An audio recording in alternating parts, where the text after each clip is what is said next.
Bien, y quedan menos de 2 meses para que se lleve a cabo el plebiscito constitucional de salida y los partidos políticos ya comienzan a definirse frente a esta histórica votación. Entre ellos, lo estábamos comentando durante la mañana, la Democracia Cristiana, que anoche decidió apoyar la opción del apruebo. También el Partido de la Gente, que aseguró que irá por el rechazo. Vamos a conversar más sobre este ambiente para los partidos. Para eso estamos junto a la diputada de Revolución Democrática, Catalina Pérez. Diputada, muchas gracias por acompañarnos. Muy buenos días. Muy buenos días, muchas gracias por la invitación. A ver, algunos van definiendo y transparentando posiciones, otros ya la han transparentado. Desde Revolución Democrática, desde Apruebo de Dignidad, de hecho, ha quedado bastante claro que la opción es apruebo. Sí. Y quiero andar en eso, también es bien relevante para quienes nos ven hasta ahora. ¿Por qué aprobar esta propuesta de nueva Constitución? Para comenzar. Bueno, primero porque tenemos una Constitución que garantiza derechos, que garantiza cambios, a diferencia del cuerpo normativo que hoy día tenemos vigente. Yo creo que la ciudadanía se acuerda cómo cada vez que buscamos garantizar derechos como terminar con el negocio de la AFP, cuando buscábamos subir el sueldo mínimo, cuando buscábamos recuperar los derechos de agua, nos encontrábamos con las trabas de la actual Constitución. Hoy día tenemos un nuevo cuerpo normativo que, tal como he dicho, reconoce la necesidad de cambios, reconoce la necesidad de garantizar derechos para la ciudadanía, pero por sobre todo, y creo que es algo sumamente importante, reconoce la necesidad de crear un camino tranquilo, que vuelva a entregar certezas a la población. Y por eso me parece tan relevante que hoy día tomemos postura. Y agradezco que partidos como la Democracia Cristiana hayan definido como posición oficial sumarse al apruebo. Creo que es el camino. Aprovecho eso para linkear lo que fue la definición de la Junta Nacional con libertad de conciencia, no de acción, ya lo había mencionado el presidente de la colectividad, Felipe Del Pin. Finalmente van como posición institucional por el apruebo. En alguna entrevista el presidente de la ADC dijo: en los próximos días vamos a ver si nos incorporamos a los comandos del apruebo, que hay varios comandos también, hay que decirlo. Sí. ¿Qué le parece esta definición y también si es importante o no que la Democracia Cristiana se suma a la prueba como definición para el plebiscito? Yo creo que es sumamente relevante. Yo creo que hoy día estamos en un momento histórico para el país donde necesitamos que todos los actores tomen posición. Yo lo comentaba a propósito de la indefinición del expresidente Lagos. Yo echo de menos a ese presidente. Usted lo ve como indefinición, sí, ¿cierto? Yo creo que hay una indefinición ahí, porque todos estamos de acuerdo en que la nueva Constitución es perfectible, en que podemos mejorarla, por cierto. De hecho, la propia Constitución establece mecanismos de mejora. La gente tiene legítimas dudas que pueden irse resolviendo en el proceso de campaña, pero también pueden ser parte de los cambios que le introduzcamos a la nueva Constitución. Creo que la pregunta que tenemos que hacernos es: ¿desde qué base queremos comenzar a construir ese Chile del futuro? ¿Desde una Constitución que garantiza cambios y derechos o de una Constitución que garantiza privilegios y amarres? Y ahí creo que solo tienes que tomar posición, y eso es lo que yo echo de menos del expresidente Ricardo Lagos, a ese expresidente que se paró con firmeza para defender a la ciudadanía frente a un dictador en su momento, y que hoy día creo es necesario tome posición así como lo ha tomado la Democracia Cristiana, por ejemplo, sobre todo porque cuando yo pregunto qué es lo que nos gusta del nuevo texto constitucional, yo siento que tampoco hay respuestas claras. Y por cierto, todos podemos estar de acuerdo, aquello que haya que mejorar, mejorémoslo en el futuro, pero creo que desde una base que justamente nos permita avanzar en las reformas que no pudimos avanzar en los últimos 30 años y de las cuales de hecho fueron víctimas sectores de centro que vieron cómo la derecha permanentemente negó el camino de cambios. Yo me pregunto, ¿por qué eso sería distinto ahora? De hecho, desde algunos sectores se dice, bueno, y quiero poner ese punto también, que es parte del análisis político y de definiciones que se van a dar en este plebiscito. Finalmente la ciudadanía dirá apruebo o rechazo. Sí. Vamos a tener la foto del día el 4 de septiembre, seguramente a las 8 de la noche, quizá antes, bueno, eso ya me estoy adelantando. Pero es relevante esto en términos de los cambios. El mismo presidente Boric señalaba luego de la carta de la declaración pública del expresidente Ricardo Lagos: bueno, está bien, está tu derecho de alguna manera a ver lo bueno y lo malo de cada uno de los textos, el vigente y el que se propone, pero recordando y haciendo una crítica a un sector de la política, a la derecha, que finalmente nunca ha hecho esos cambios. Y no ha hecho esos cambios, ¿por qué creerle ahora? Estoy parafraseando lo que dijo el presidente, por supuesto. Y algunos dicen, bueno, ¿cómo poder creerle a la derecha que va a cambiar ahora parte de la Constitución, que es su apuesta por el rechazo, si no ha presentado una propuesta de qué va a cambiar? ¿Usted comparte eso? ¿Cómo mira? Porque muchos dicen, bueno, si van a cambiar, ¿qué van a cambiar? ¿Qué quieren cambiar?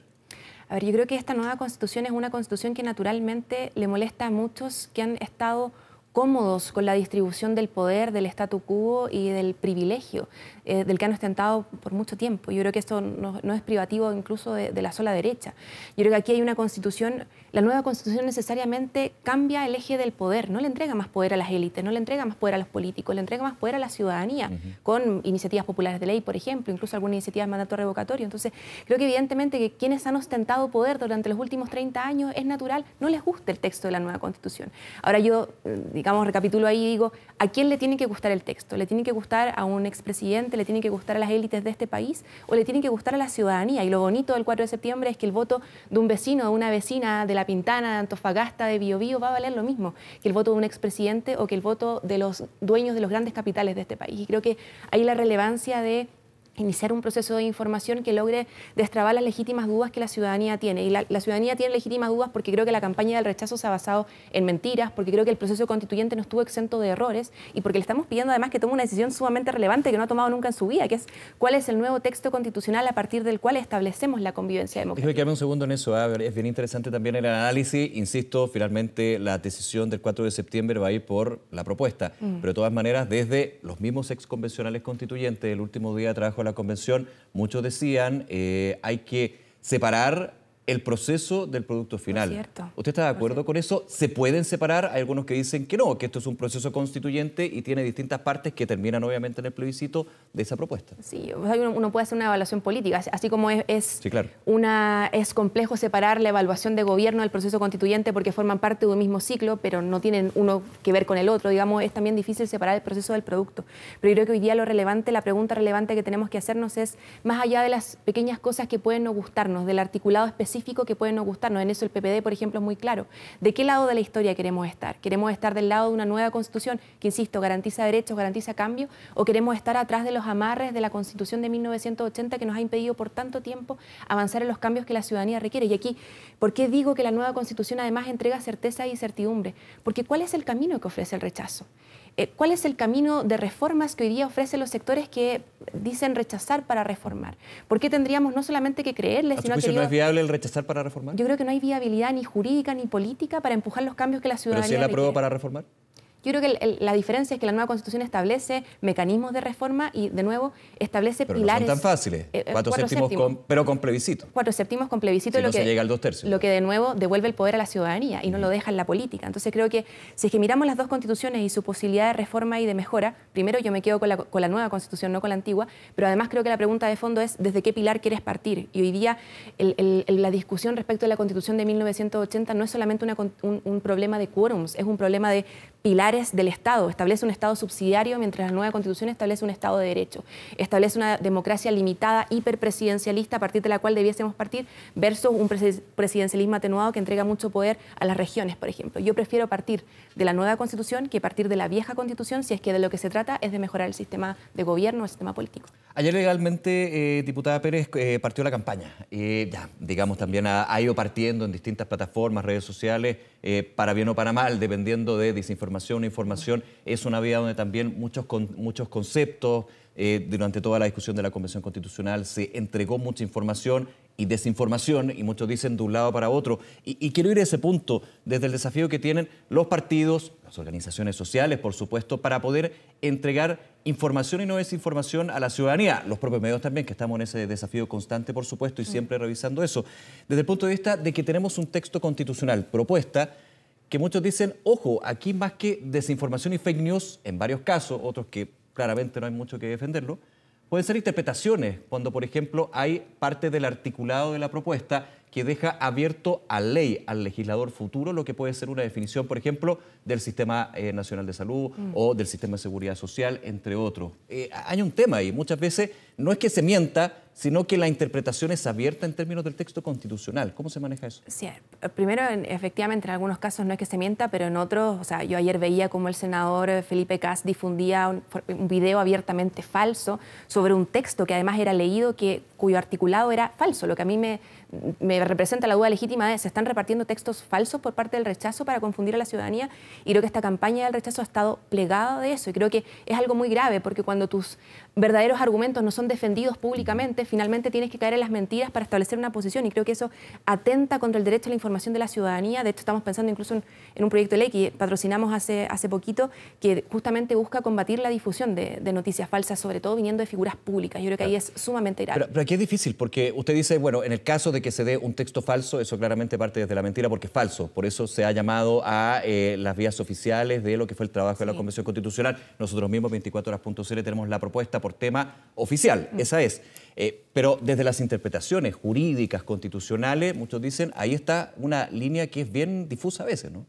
Es bien difusa, me pasa a mí que... Para analizarlo, por sí, eso quiero plantear. Me pasa que creo que viniendo de... Yo lo entiendo esto viniendo de un vecino o una vecina que no está familiarizado necesariamente con un texto normativo. El problema es que cuando tú ves esas figuras políticas que trabajan todo el día legislando leyes, haciendo interpretaciones que escapan completamente de la realidad. Yo también podía leer literalmente la Constitución de 1980 y decir, por ejemplo, que nos quieren expropiar el fondo de pensiones. Y nadie me podría decir que estoy siendo honesta intelectualmente con aquello. Porque no dice escrito que no se pueden expropiar. No, exactamente. Entonces, pero creo que sí se liga lo que es la propiedad privada que está consagrada en la actual Constitución. Y en la nueva Constitución también está consagrada la propiedad privada, así como está consagrada prácticamente en iguales términos las formas en las cuales tú eventualmente podrías expropiar, que no tiene absolutamente ningún sentido, por ejemplo, para los fondos de pensión. Entonces, creo que ha habido mucha deshonestidad intelectual en dicha interpretación, no de los vecinos y vecinas, sino que de figuras que son referentes de opinión, y por eso me parece sumamente grave. Ahora, partiendo con las campañas, uno se pregunta, claro, ¿cuál es el rol de la campaña entonces? Y ahí yo, el día de ayer que partieron oficialmente, digamos, yo veía dos escenas, una en el Congreso Nacional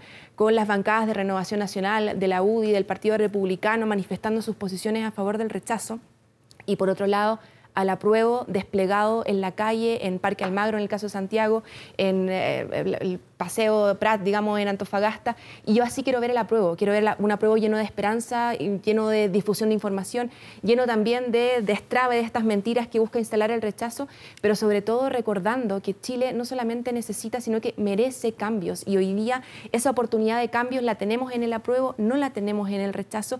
Y además cambios con la certeza y tranquilidad que Chile necesita. Yo no soy partidaria de hacer un proceso constituyente eterno, que creo que es algo que también se ha puesto sobre la mesa. Yo creo que Chile necesita cerrar un proceso político porque necesitamos volver a tener estabilidad jurídica para trabajar en la estabilidad económica, política, democrática que Chile requiere. Entonces, esto de alargar procesos constitucionales eternamente, de hecho, cuando conversábamos el 15 de noviembre, cuando firmamos el acuerdo y decíamos, mira, la Constitución la constituyente va a tener solamente el plazo de un año, ¿será muy poco?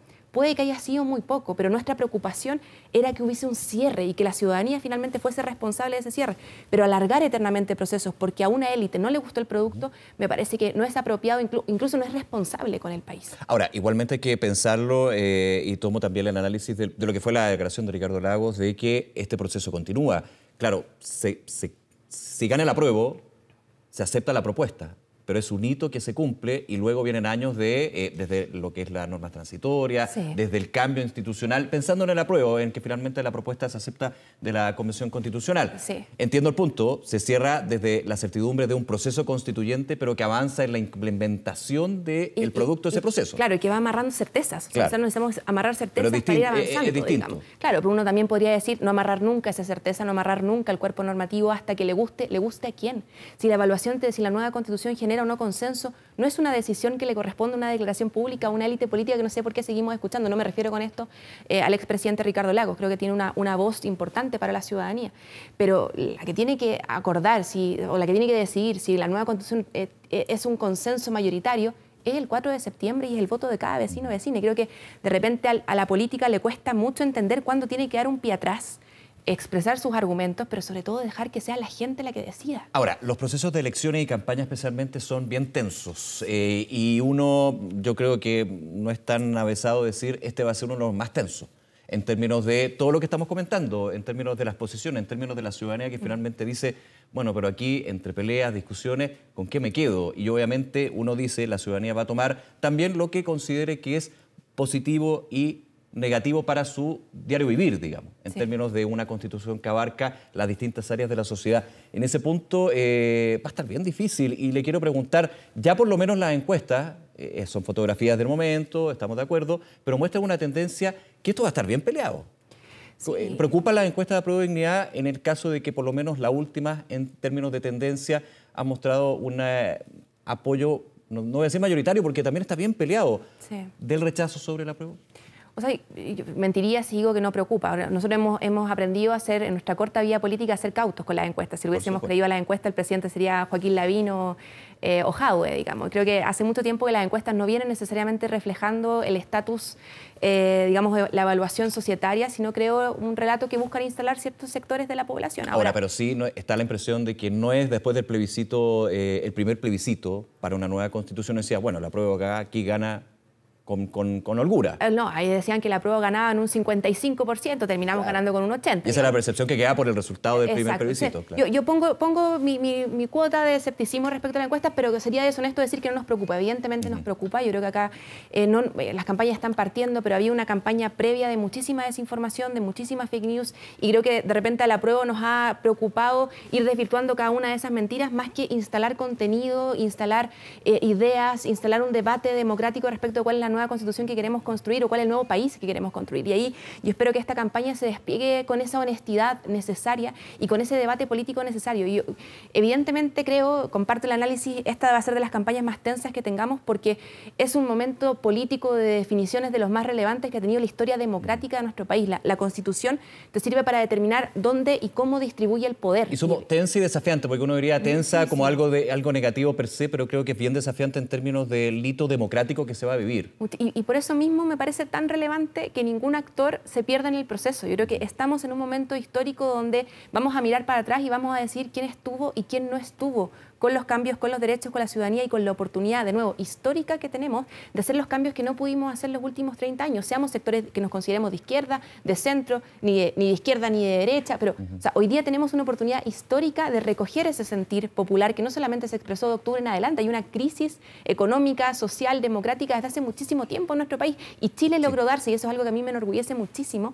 Chile logró darse una salida democrática para eso. En otros países se libran guerras civiles para esto. Nosotros logramos tener una salida democrática y esa salida democrática se termina de cuajar el 4 de septiembre. Y yo espero que sea, por supuesto, con el triunfo de la prueba. Diputada, me queda un segundo, pero usted lo deslizaba también, lo que es esta relación, o no relación, depende cómo se mire, entre el resultado del plebiscito y el devenir del gobierno de Gabriel Boric. Ha habido cambios también en parte de la apreciación desde el Ejecutivo, desde la primera entrevista antes de asumir el ministro Jackson su cargo en un diario uruguayo, donde decía: aquí, si gana el rechazo, va a ser muy difícil llevar a cabo el programa de gobierno del presidente Boric. Esto se ha ido matizando también en términos de que se va a seguir gobernando igual y haciendo las reformas estructurales, sea el caso que sea. Se ha tenido que desligar el Ejecutivo de esta situación. En el mismo cierre de la Convención Constitucional, el propio presidente en su discurso dice: aquí hay que separar aguas, de alguna manera, estoy parafraseando, el resultado del plebiscito con el futuro del gobierno. Hay que separar aguas porque, por cierto, son, digamos, dos procesos políticos que se encuentran pero que caminan de manera paralela. Bastante interconectados. Pero están conectados porque llevar adelante un programa de reformas, de creación de derechos, de nuevo reestructura del poder en Chile es sumamente complejo si no contamos con una nueva constitución. Yo me atrevería a decir es imposible si no contamos con una nueva constitución. Algunos me podrán tratar de poco optimista, pero yo no veo por qué los sectores que nunca han querido cambios, que nunca han querido perder un poquito del poder que tienen, van a querer hacerlo ahora con, además, la Constitución de 1980 respaldándolos. Entonces creo que, evidentemente, para el programa de reformas que queremos empujar es necesaria una nueva Constitución y, evidentemente, los procesos políticos van de la mano y no necesitamos que esta sea una evaluación del gobierno, pero sí necesitamos que la ciudadanía comprenda que si queremos empujar las transformaciones, los cambios con certeza y tranquilidad, necesitamos de una nueva Constitución y para eso los necesitamos a todos, a todas, a todos. Diputada Catalina Pérez, muchas gracias por acompañarnos. Muchas gracias. Nos vemos. Muy bien. Chao, chao.